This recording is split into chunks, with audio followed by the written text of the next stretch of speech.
Hello students, today I am going to explain the poem Stopping by the Woods on a Snowy Evening, written by Robert Frost from your second term syllabus. So let me read out first the poem. Whose woods these are, I think I know. His house in the village, though he will not see me stopping here to watch his woods fill up with snow. My little horse must think it queer to stop without a farmhouse near, between the woods and frozen lake, the darkest evening of the year. He gives his harness bells a shake to ask if there is some mistake. The only other sounds the sweep of easy wind and downy flake. The woods are lovely, dark and deep, but I have promises to keep and miles to go before I sleep, and miles to go before I sleep. Now, Robert Frost was born in San Francisco, California, a four-time Pulitzer Prize winner. Frost has written about 160 poems, and some of are The Road Not Taken, Fire and Ice, and The Late Walk are some of his popular works. And one of his poems here is Stopping by the Woods on a Snowy Evening.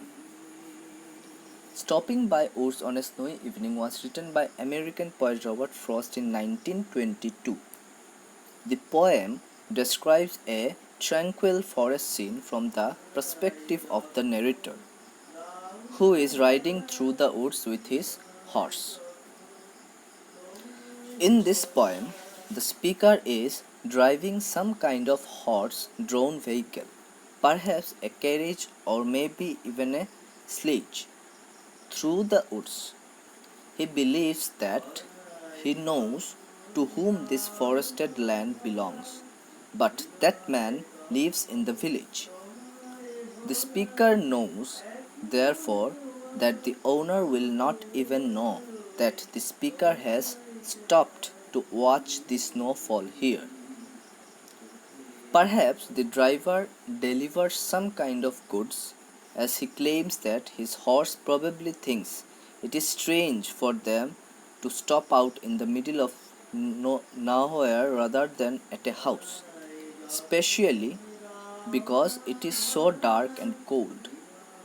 It is, in fact, the darkest night of the year, and from this the reader can ascertain that it is the night of the winter solstice in late December.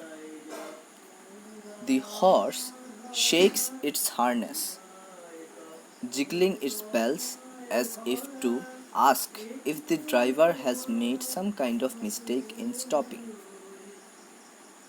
Aside from the ringing of the bells, the wind softly blowing the downy flakes of snow is the only other sound. And clearly, this would be a very, very quiet sound. It is nearly silent in these woods. In the end, the speaker seems to express a strong desire to stay in the dark, tranquil, and sleep forest. But he evidently feels compelled to keep moving because he has some kind of promise that he needs to keep. We do not know if he has more stops he must make, perhaps, or if he is expected to reach a certain place tonight. Whatever it is, this promise means that he must continue to travel a great deal further before he is able to stop and to truly rest. The fact that the speaker repeats this final idea, that he has a long way to go before he can sleep, seems to indicate a good deal of regret that this is the case. So, hope you will understand.